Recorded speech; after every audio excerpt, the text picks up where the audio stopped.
நான் இன்றைக்கி சொல்ல போகிற இந்த கதை வந்து ரொம்ப ரொம்ப எளிமையான ஒரு கதை.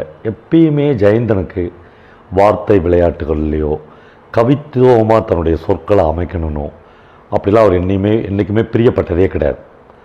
அவருடைய கதைகள் வந்து நடு ஆற்றில் அள்ளிய நீரை போலன்னு சுகுமாரன் ஒரு வார்த்தை சொல்கிற மாதிரி ரொம்ப நடு ஆற்றில் அள்ளுற ஒரு தண்ணி மாதிரி அவ்வளவு எளிமையானதும் அவ்வளவு அப்பழுக்கற்றதும் அவ்வளவு தூய்மையானதுமாக அந்த கதைகள் இருக்கிறத பார்க்கலாம். ரொம்ப சாதாரண விஷயங்களை அவர் பேசுகிறாரோ அப்படின்னு நம்மளுக்கு தோணும். ஆனால் அசாதாரணமான விஷயங்களை அவர் நமக்கு ஞாபகப்படுத்திட்டு போகிறாரு அப்படின்னு அந்த கதையை படித்து முடிக்கும்போது தெரியும். வாழ்க்கை ஓடும் அப்படின்ற ஒரு கதை. அந்த கதை வந்து ஏதோ ஒரு ஊர், நம்ம தான் ஊர் சேரி அப்படின்னு ரெண்டாக பிரித்து வச்சுக்கிறல்ல. ஜெயந்தனுடைய இந்த கதைக்கான களம் வந்து ஒரு சேரி பகுதி. இந்த சேரி பகுதியில் ஒரு சாயங்காலம் மாமியாருக்கும் மருமகளுக்கும் ஒரு சண்டை ஆரம்பிக்குது.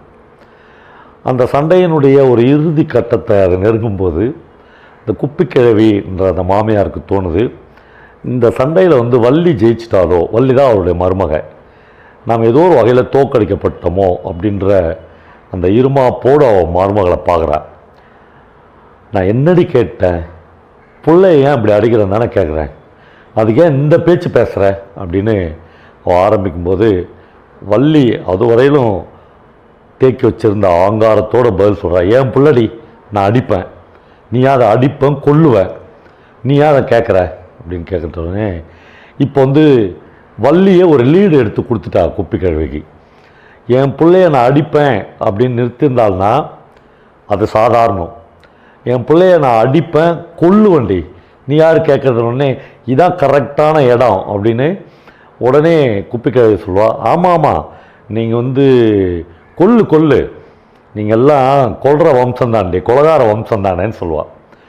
உடனே இப்போ அந்த வள்ளிக்கு தன்னுடைய சித்தப்பா ஒருத்தன் ஒரு வரப்பு தகராறில் ஒருத்தனை கடபாறையில் அடித்து மண்டையை உடச்சிட்டு அவன் அதோட மறிச்சிலே மல்லாந்து விழுந்து செத்து போய் இப்போ அவன் ஜெயிலில் இருக்கிறான் பாரு, அதை தான் குப்பிக்கிழவி ஞாபகப்படுத்துகிறான் அப்படின்னு அவன் நினச்சிக்குவான்.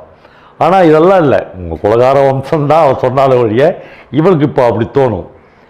உடனே அவள் வந்து இன்னும் ஆங்காரத்தோடு திட்ட ஆரம்பிப்பாள். உன்னலாண்டி இப்படி லேசில் விட்டா பத்தாது, இந்த முடியை பிடிச்சி அறுக்கணுண்டி அப்படின்னு அந்த மாமியார் சொல்ல, உடனே வள்ளி வந்து இன்னும் ஆங்காரத்தோடு அவள் முன்னாடி வந்து முடியை அப்படி விரித்து போட்டு அருடி பார்க்கலாம் அப்படின்வா. வட்டம் என் புள்ள வட்டுண்டி, தாலி அறுத்துன்னு உன்னை வெட்டி விட சொல்கிறேன் அப்படின்வா. உடனே இந்த சண்டைகள் எல்லாமே நம்ம பார்த்துருக்கோம். ஒரு அப்ரஸ்டு கிளாஸில் ஒரு பக்கா கீழே இருக்கிறதா நம்ம நினைக்கிற மக்கள் மத்தியில் வர ஆக்ரோஷமான சண்டைகள். வட்டுண்டி தாலி அறுத்துன்னு உன்னை ஓட்ட சொல்கிறேன் அப்படின்னு குப்பிக்கிழவி சொல்ல, ஏன் என் தாலி அறுத்து நீ தான் கட்டிக்க அப்படின்னு இவ சொல்ல, உடனே நீ போடி உங்கள் அப்பா வீட்டுக்கு போ, உங்கள் அப்பனே கட்டிக்க அப்படின்னு அவளும். அப்படியே இந்த டைலாக் வந்து வரைமுறைகள் எல்லாம் மீறி போயினே இருக்கும். ஒருத்தருக்கு ஒருத்தர் பயங்கரமான சண்டை.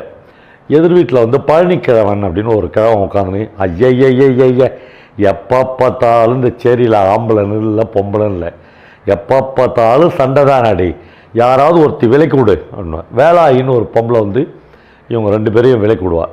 இப்படி ஒரு சமாதான தேவதை வரணும் அப்படின்ற எண்ணம் ரெண்டு பேருக்குமே இருக்கும்.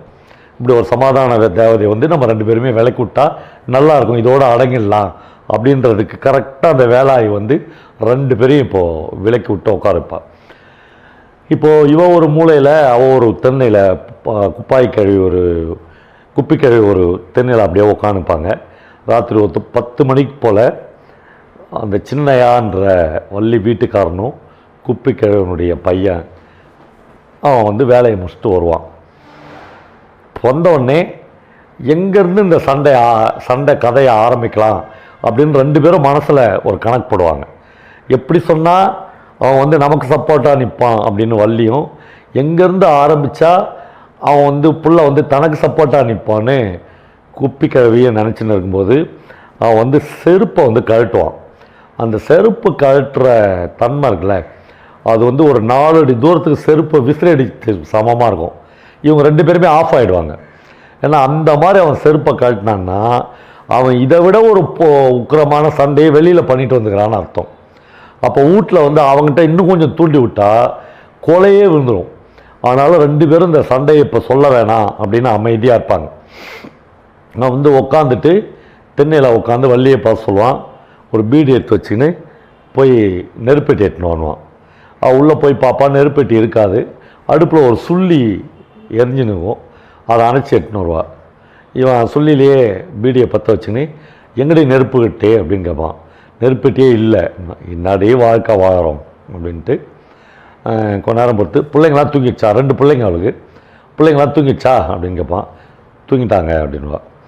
சரி ஆத்தா சாப்பிட்டுச்சா அப்படின்வா. இன்னும் துணலை அப்படின்வா. அப்படியே மெதுவாக ஆரம்பிக்கும்.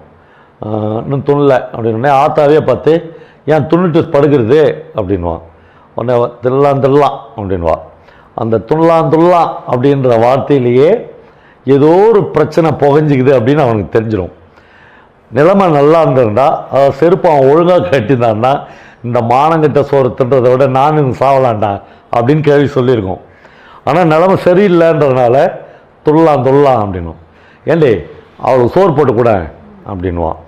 சொன்னோடனே அது ஏன் அவளுக்கு கை கால் இல்லையா, அது சோறு போட்டுக்காதா அப்படின்னு வள்ளி சொல்லுவாள். சொன்னோடனே உனக்கு புரிஞ்சிடும், ஓஹோ சண்டை நடந்துக்குது அப்படின்னு. என்னடி மனுஷன் வந்து பிரச்சனை, அந்த நாள் முழுக்க மூட்டை தூக்கிட்டு லோடு ஏற்றிட்டு வீட்டுக்கு வந்தால் எப்போ பார்த்தாலும் உங்கள் சண்டை பெரும் சண்டையாகுது அப்படின்னா அந்த வள்ளிக்கிழவி அந்த குப்பிக்கிழவி சொல்லுவாள், எப்பா ஒன்றும் இல்லை சாமி, புள்ளை ஏன் அடிக்கிறேன்னு கேட்டேன். அதுக்கு நான் பேச்சு பேசுகிறா அவன் பொண்டாட்டி அப்படின்வா. உடனே அந்த பையனுக்கு வந்து புரிஞ்சிடும். அந்த சின்ன அவன் சொல்லுவான், ஏன் பிள்ளை அடிக்கூடாதா, நீ எங்கெல்லாம் அடிக்காதான் வளர்த்தியா, எம்மா அடி எம்மா தொடப்பு கட்ட அடி நாங்களாம் வாங்கிக்கிறோம் அப்படின்னு கேட்பான்.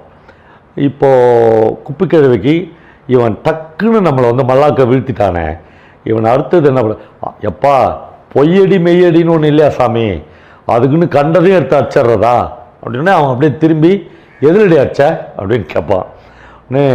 அது சொல்ல கேட்கல, ஒரு தொடப்பு கட்டை இருந்துச்சு, அதை எடுத்து நான் சாத்தினேன் அப்படின்னு சொல்லுவாள். இப்போது டக்குன்னு வந்து சின்னையாவுக்கு வந்து ஒரு கோபம் ஏறி, இப்போ ஏண்டி என் பிள்ளை அடித்தா மட்டும் நான் கெட்ட ஜாதி ஆளாயிடுவேன் அப்படின்னு போலின்னு ஒரு அச்சல் கொடுப்பான் வள்ளிக்கு. அவள் சுருண்டு போய் உட்காந்துவா. உட்காந்துனோடனே இவன் வந்து இவனுடைய ஃப்ளாஷ்பேக் ஞாபகம் வரும். இன்றைக்கி என்ன நடந்துச்சு, தேட்டரில் ஒரு 30-40 பேர் இன்டர்வலில் வந்து வெளியில் வந்து ஒன்றுக்கு உட்காருவாங்க.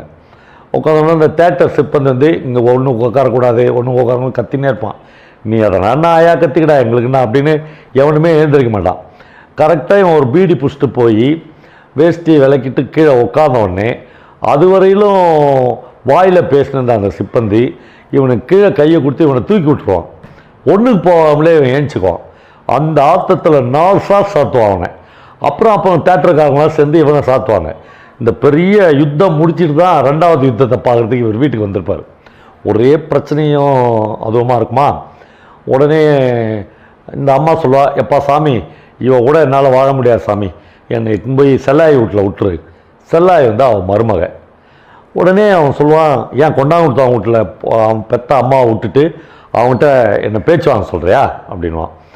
ஆமாம், இங்கே மட்டும் என்ன வாழுது, இந்த மானங்கட்ட ஈனங்கட்ட சோறு தின்றதுக்கு என் பொண்ணு வீட்டிலே போய் நான் இருந்துக்கலாம் இன்னும். இப்போ 2 பேரையும் இவன் ரொம்ப திட்டி இப்போ பள்ளின்னு அம்மாவுக்கு ஒரு அரைச்சல் விடும். என்னாடி போட்ட சோத்தை தின்ட்டு உட்காந்துக்காம அம்மா பேச்சு பேசுகிற நீ அப்படின்னோடனே அவளுக்கு அது வரல வச்ச ஆத்திரம்லாம் அடங்காது. என்னை அடிச்சிட்டியாடா, உன் கையை முறிச்சு வைக்கணும், எண்ணி 3 நாள் பார்த்துக்க, இந்த கை 2 விளங்காத போயிடும் அப்படின்னு திட்டுவான். திட்டி கொஞ்சம் மண் எடுத்து அப்படி காற்றுல பறக்கிடுவான். இந்த மண்ணாக போடுவடா, உன்னை எப்படிலாம் நான் வளர்த்தேன், என்னை போய் கை நீட்டி அடிக்கிறேடா, அவன் அம்மா ஜாலாக்கு வித்த வச்சுக்கிறாடா அவன்கிட்ட அப்படின்னு இந்த சண்டை உச்சத்தில் இருக்கும். இப்போ உள்ளே போய் ஒரு 11-12 மணிக்கு இவன் படுத்துருவான். படுத்துட்டோன்னே வள்ளி எங்கே படுத்துங்கிறான்னு தெரியாது. கிழவி வந்து வெளியில் திண்ணையிலே படுத்துக்கும். ஒரு 12:30 மணிக்கு இவனை தேடி இவனுடைய ஒரு புரோக்கர் ஃப்ரெண்டு வருவான், முனியாண்டி அவன் பேர். அவன் வந்து இவனை எழுப்புவான். இவன் தூங்கவே மாட்டான், முழிச்சுன்னு தான் இருப்பான். சொல்ல முடியா என்ன விஷயம்னுவான். இல்லை, மருதையிலேருந்து ஒரு பெரிய ஆர்டர் வந்துக்குது, 20 நாள் வேலை, ஒரு நாளைக்கு 20 ரூபா கூலி. வள்ளி லாரி ஓனர் வந்து ஒரு 50 ரூபா அட்வான்ஸே கொடுக்க சொல்கிறாரு. நாளை காலையில் 6 மணிக்கு புறப்படணும், வந்துடுறியா அப்படின்னு கேட்பான். இவன் கொஞ்சம் கூட யோசிக்காமல் இல்லை நான் வரல அப்படின்வான். ஏன்பா அப்படி சொல்கிற, மழை காலண்டா, இங்கே எங்கே வேலை கிடைக்கும், 20 நாள் தொடர்ந்து வேலை கிடைச்சா புள்ள குட்டிங்களை காப்பாற்றலாம், இந்த கையிலே 50 ரூபாய் எடுத்துன்னு வந்துக்கிறேன், அட்வான்ஸை வாங்கிக்க அப்படின்னு சொல்லுவான். இவன் வாங்குறானோ வாங்கலையோ அவன் கொடுத்துட்டு முடிஞ்சால் காலைல 6 மணிக்கு வந்து சேரு அப்படின்ட்டு போயிடுவான். அதுக்கப்புறம் இவனுக்கு தூக்கமே வராது. எழுந்துச்சி வெளியே போய் ஒரு பீடி பற்ற வைப்பான். இப்போ கையில் வத்துப்பெட்டி இருக்கும். எப்படா அது வத்துப்பெட்டி வந்துச்சுன்னா முனியப்பன் வத்துப்பெட்டி, அது அவன் விட்டுட்டு போயிட்டு இருப்பான், இவன் அதை எடுத்துக்குவான். இப்போ வாழ்க்கையே ஏதோ ஒரு வத்துப்பெட்டி கையில் வந்தோடனே ஒரு பெரிய நம்பிக்கை வந்துடும் அவனுக்கு. சொல்லி போய் ஒரு வத்துப்பெட்டி வந்துடுச்சு அப்படின்னு ஒரு பீடி பிடிச்சிட்டு இருப்பான். இப்போ ராத்திரிலாம் ஒன்றுமே நடக்காதது மாதிரி வள்ளி வந்து அவங்ககிட்ட தென்னையில் உட்காந்து சொல்லுவாள், ஏன் எங்கே போகிற காத்தால, அம்மா கஷ்டப்பட்டு போய் லோடு ஏற்றின்னு பேல் ஏற்றி சம்பாதிச்சுன்னு கொடுக்குறேன், நீ எங்கள் ஆத்தாக்காரையும் அடிச்சுன்னு வாங்கிடே அப்படின்வான். அவள் சொல்லுவாள், ஏன் உள்ளூரில் வேலை இல்லையா, எதுக்கு மதுரைக்கு போகணும் அப்படின்னு கேட்பா. உள்ளூரில் 20 நாள் மழை காலத்தில் யார் சேர்ந்தாப்பில் வேலை கொடுப்பான், போயிட்டு தான் வரேன் அப்படின்வான். அப்போ வந்து வள்ளி சொல்லுவாள், உன்னை விட்டுட்டு எப்படியா 20 நாளுக்கு இருந்து, 10 நாள் போனவுடனே ஒரு தடவை வந்து என்னை பார்த்துட்டு போகும் அப்படின்வா. இப்போ ராத்திரி நடந்த சண்டை, அரைச்சல் விட்டது எல்லாமே போயிடும். இப்போது அப்படியே கொஞ்சம் நேரம் பொறுத்து விடிய ஆரம்பிக்கும். அவன் வந்து பக்கத்து வீட்டு திண்ணையில் போய் அம்மா படுத்துனுப்பா, பாட்டி படுத்துனுப்பா. அவள் எழுந்துச்சி வருவாள், வந்து பிள்ளைகிட்ட கேட்பா, எங்கே சாமி போகிற, மதுரைக்கு வேலைக்கா அப்படின்னு கேட்பா. ஆமாம் ஆமாம் அப்படின்வான். இந்த ராத்திரி இருந்த கோவம் கொஞ்சம் அப்படி மிச்ச சுச்சம் லேசாக இருக்கும். ஆமாம் ஆமாம் அப்படின்னோடனே ராத்திரி எதுவுமே நடக்காத மாதிரி மருமகளை பார்த்து மாமியார் சொல்லுவாள், சரி சரி மழை காலமாகுது, கொஞ்சம் சுடு தண்ணி வச்சு கொடு, புள்ள குளிச்சுட்டு போட்டோம், பச்சை தண்ணியில் குளிக்க வைக்காத அப்படின்னு சொல்லுவான். இவன் குளிக்கிறதுக்கு போகிறதுக்கு முன்னாடி பாட்டி மறுபடியும் போய் பக்கத்து வீட்டு தண்ணியில் படுத்துடுவா. இவன் உள்ளே வந்து வள்ளியை இழுப்பான். ஜெயந்தன் வந்து ரொம்ப அழகாக வள்ளியும் சின்னையாவும் ராசியாகி விட்டார்கள் அப்படின்னு இந்த ராசின்றதை இன்வெர்டட் கம்மாவில் போட்டு முடிப்பார். பிரமாதமான ஒரு எல்லாமே முடிஞ்சிடும். 2 பேருமே ஒரு கிளர்ச்சியான மனநிலையில் இருப்பாங்க. இப்போ அவன் புறப்படுவான். புறப்படும்போது ஒரு 10 ரூபா தாளை மடித்து இவன் வச்சுக்கின்னு மீதி அப்படி தள்ளி வள்ளிக்கிட்ட விடுவான், வச்சுக்கோ அப்படின்வான். இப்போ புறப்படும்போது அம்மாக்காரி வருவாள், வந்து சொல்லுவாள், வரும்போதே மறக்காமல் இந்த வள்ளிக்கு ஒரு சீலை வாங்கினுவாடா, 2 சீலையை திருப்பி திருப்பி துவைச்சி கட்டினுங்கிறா அப்படின்வான். அம்மாவும் பார்ப்பான். உண்மையிலேயே அந்த கண்ணில் ஒரு கனிவும் ஒரு பிரியமும் ஒரு நேசமும் ஒரு தொடுதலும் ஒரு அன்பும் ததும்பி வழியிறத அவனால் உணர முடியும். நேற்று ராத்திரி இருந்த வன்மம், நேற்று ராத்திரி இருந்த குரோதம், நேற்று ராத்திரி இருந்த ஆத்திரம், ஆங்காரம் எதுவுமே இருக்காது. வரும்போது அந்த பிள்ளைக்கும் ஒரு சீலை வாங்கினுவா, 2 சீலையை திருப்பி திருப்பி வச்சு கட்டுறா அப்படின்னு சொல்கிறப்போ அவங்க அம்மாவையும் அவங்க ரொம்ப பெருமிதமாக பார்ப்பான். உடனே வள்ளி வந்து எத்தனை நாளைக்கு அந்த எதிர் வீட்டு பழனிக்காரவங்கிட்ட போய் உரல் வழக்க கடன் கேட்கறது, வரும்போது உங்கள் அம்மாவுக்கு வந்து ஒரு உரல் வழக்க வாங்கினுவா வெத்தலைப்பா கிடிக்கிறதுக்கு. இப்போ அந்த பழனிக்கிழவன் வந்து எதிர் வீட்டிலேருந்து இது ஊரா சேரியாடி என்னடி எப்போ பார்த்தாலும் சண்டைன்னு சொல்கிறாள்ல, உள்ளேருந்து ஒரு குரல் கேட்கும். அது என்னன்னா, உன் வாயை தச்சாதான் அடங்குவேன், என் வீட்டுலாம் எதனா நடந்தா போகுது, உனக்குடாடா மயிறு பெசாமறேன் அப்படின்னு ஒரு குரல் கேட்கும். அதுதான் மிடில் கிளாஸ் குரல், அதுதான் தன்னுடைய பையனுடைய குரல்.